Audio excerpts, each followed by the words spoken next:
TTD ఇచ్చిన complaint ఎలా చూడాలి? టీటీడీ కంప్లైంట్ ఇచ్చిందట, వార్నింగ్ ఇచ్చినప్పటికీ సప్లై, నేను పేపర్లో చదివా, వార్నింగ్ ఇచ్చినప్పటికీ కల్తీ నెయ్యి సప్లై చేసి లడ్డూల్లో కలపడానికి కారణమైంది కాబట్టి దాని మీద చర్య తీసుకుంటారని టీటీడీ చెప్తోంది. సో వార్నింగ్ ఇచ్చినప్పటికీ కల్తీ నెయ్యి తెస్తే ఎలా కలిపింది టీటీడీ? టీటీడీ రెస్పాన్సిబిలిటీ ఎందుకు లేదు దీంట్లో?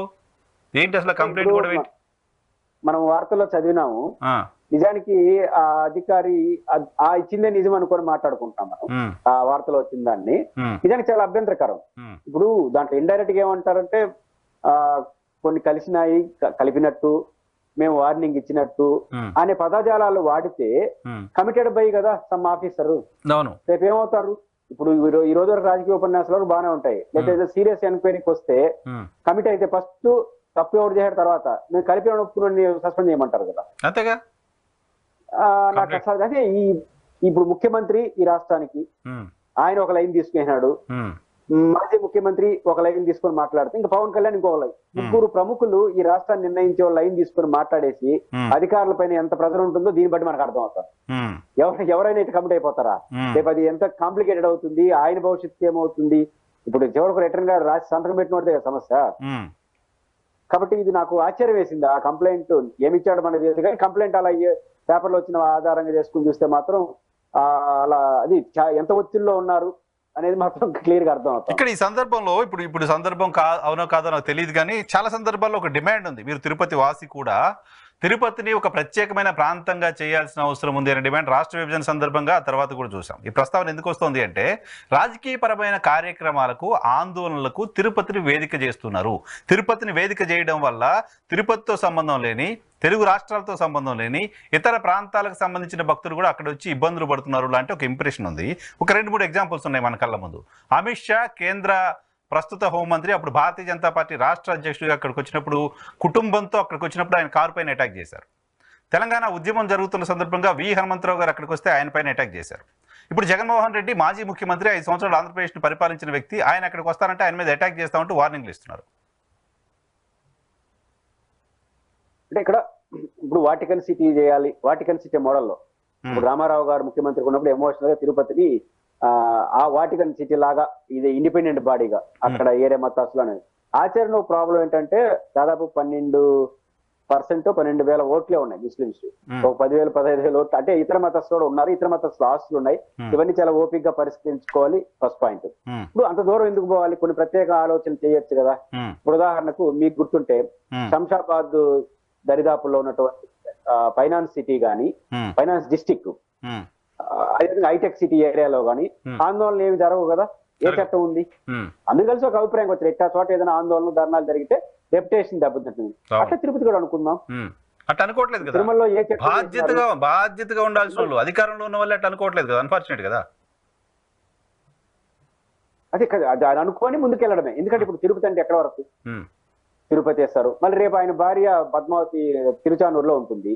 రోజు రోజుకు తిరుపతి అనుబంధాల ఆలయాల యొక్క ప్రతిష్ట పెరగతాం. ఇప్పుడు మా ఊర్లో ఒకలమాతాపురంలో వెంకటేశ్వర స్వామి వాళ్ళ అమ్మ ఉంది, ఒకలమాత. మొన్న మంచి గుడి కట్టారు, రోజుకు 2,000 మంది వస్తున్నారు.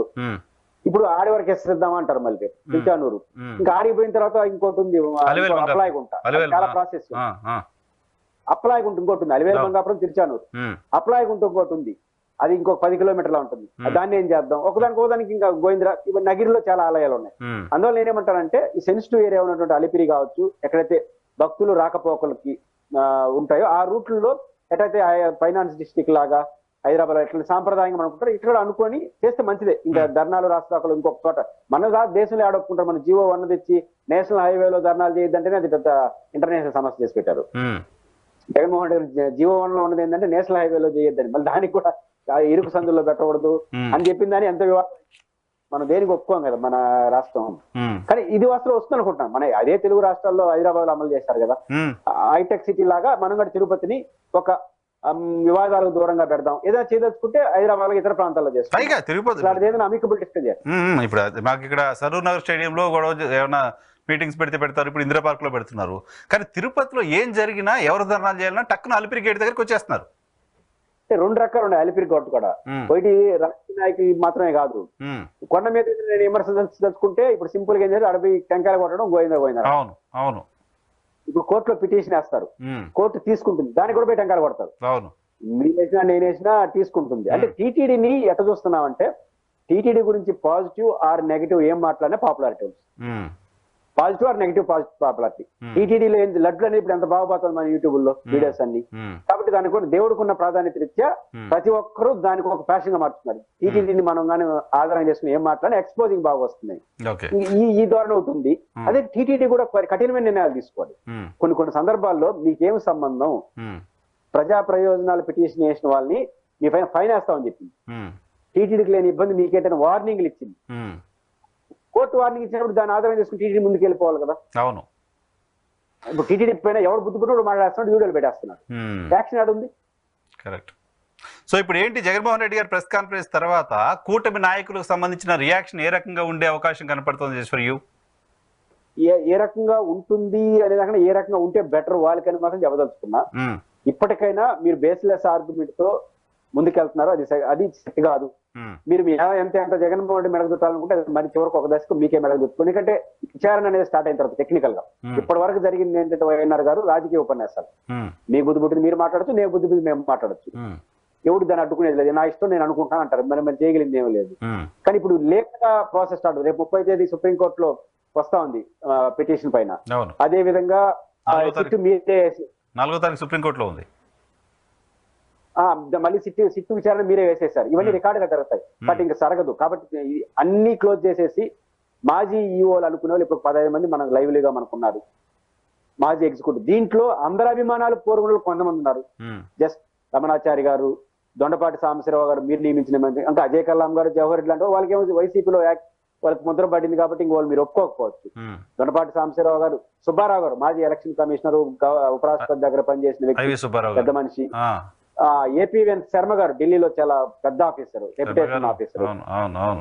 ఇంకా రమణాచారి గారు ప్రజానాయకుడు, ఆయన మీకు తెలుసు తెలంగాణలో చాలా గొప్ప వ్యక్తి. ఆయన దేవుడి తర్వాత దేవుడు లాగా చూస్తారు, నాకు వ్యక్తిగత పరిచయం. ఇట్లాంటి వాళ్ళతో ఊరితో ఒక కమిటీ వేసేసి ఈ సమస్యకి ఏం చేద్దాం, వాళ్ళ ద్వారా ఒక ముగింపు పలుపుకుంటే, వాళ్ళ ద్వారా ఒక మంచి మాట చెప్పించేస్తే ఒక ముగింపు అవుతుంది, మీకు మంచిది, టీటీడీకి మంచిది. నేను తెగేదాకా లాగి నేను చేస్తానంటే జగన్మోహన్ రెడ్డి మెడకు చుట్టాలనుకున్న మీరు చివరకు మీ మెడకు చుట్టుకునే ఇబ్బంది పరిస్థితి వస్తుంది మాత్రం చెప్పగలను. రైట్ సార్, చూద్దాం ఇంకా ఫర్దర్గా వాళ్ళ రియాక్షన్ ఏంటి, ఫర్దర్గా ఏం జరగబోతుందో. ఒకటైతే నిజం, ఈ పర్టికులర్ ఇష్యూ పైన ఇప్పటి వరకు ఇంత చర్చ జరగటమే హిందువుల మనోభావాల్ని మరింతగా కకలావికలం చేస్తుంది, మరింతగా ఇబ్బంది పెడుతుంది. సో దీనికి ఎక్కడో చోట పుల్ స్టాప్ పడాలని ఆశిద్దాం. సో దీంతో ఇక్కడతో ఇది పరిష్కారం అయిపోవాలని కూడా ఆశిద్దాం. ఫర్దర్గా దీనిపై రాజకీయపరమైన విమర్శలు, విభేదాలు ఉండకుండా ఉంటే బాగుంటుందనేది ఆలోచన. సో ప్రభుత్వం ఏ రకంగా ముందుకెళ్తుంది